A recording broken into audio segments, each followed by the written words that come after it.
Thank you very much, Mr. Gillis. And thank you for mentioning the fact that as an ROTC cadet, you learned in the Pentagon the almost sacred principle of civilian control of the military.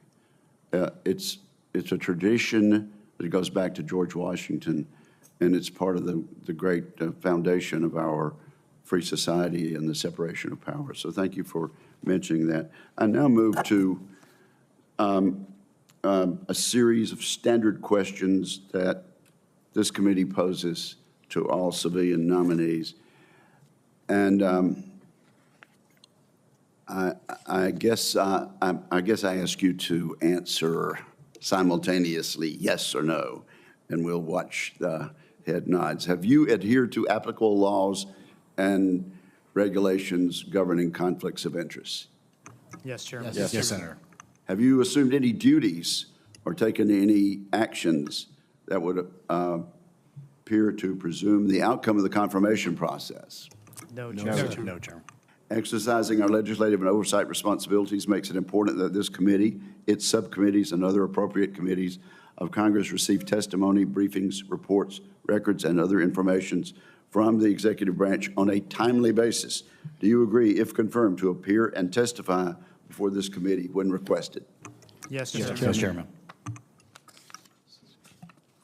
Do you agree to provide records, documents, and electronic communications in a timely manner when requested by this committee, its subcommittees, or other appropriate committees of Congress, and to consult with the requester regarding the basis for any good faith delay or denial in providing such records?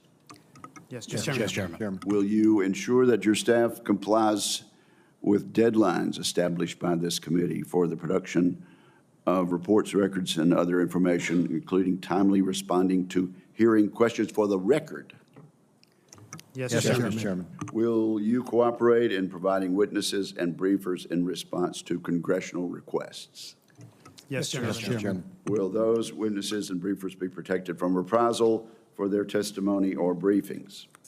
Yes, Yes, Chairman. Chairman. Thank you very much. And now I guess the timekeeper can start the clock because these questions will be coming on during my 5 minutes.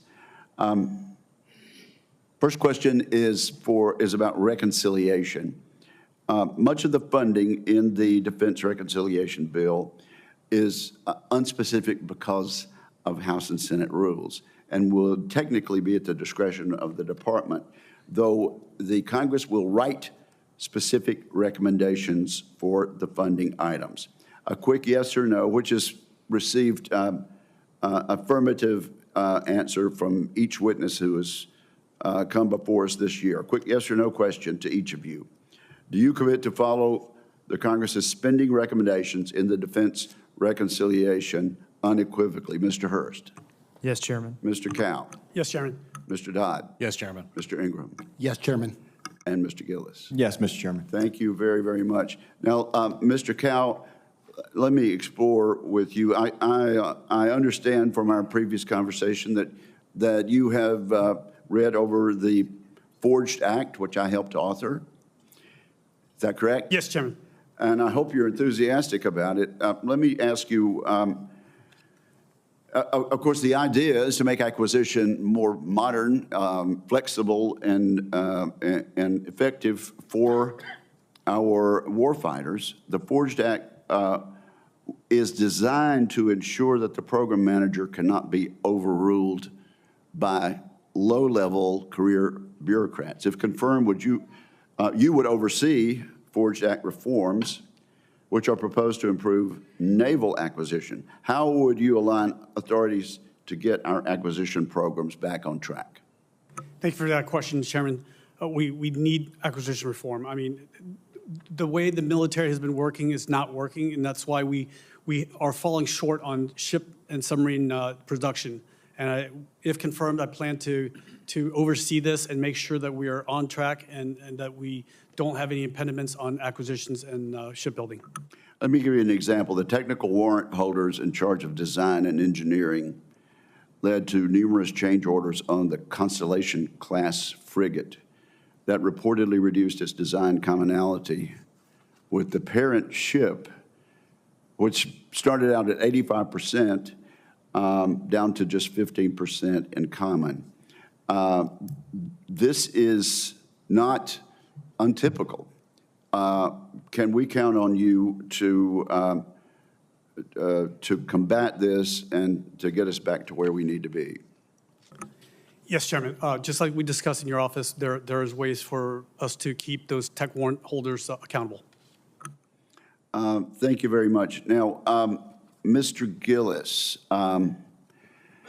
we have placed in the NDAA, in the FY25 NDAA, a provision that would require the department to budget the commercial industry standard minimum 4% plant replacement value by the year 2030. We want to get to 4% by 2030 by starting the budgeting now and ramping up to 2030. Do you understand that?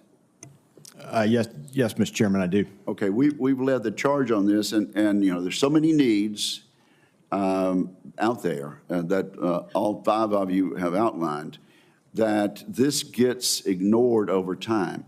So the reason that we put this in on a bipartisan, bicameral basis is that a change needs to be made, and we need to pay attention to the failing facilities that our servicemen need. So if confirmed, will you ensure that this law is enforced, and will you commit to this committee to report to Congress if there are those in the department that are knowingly refusing to follow the law or not following the law for whatever reason? Mr. Chairman, I welcome that guidance in the NDAA. As you know, it's a knife fight for budget in the Pentagon every day, and that gives me, as the advocate for Army installations, ammunition that helps me in that fight. And So yes, sir. that's exactly how it's intended. Thank you very much, Senator Reed. Thank you very much, Mr. Chairman. And gentlemen, thank you for your testimony.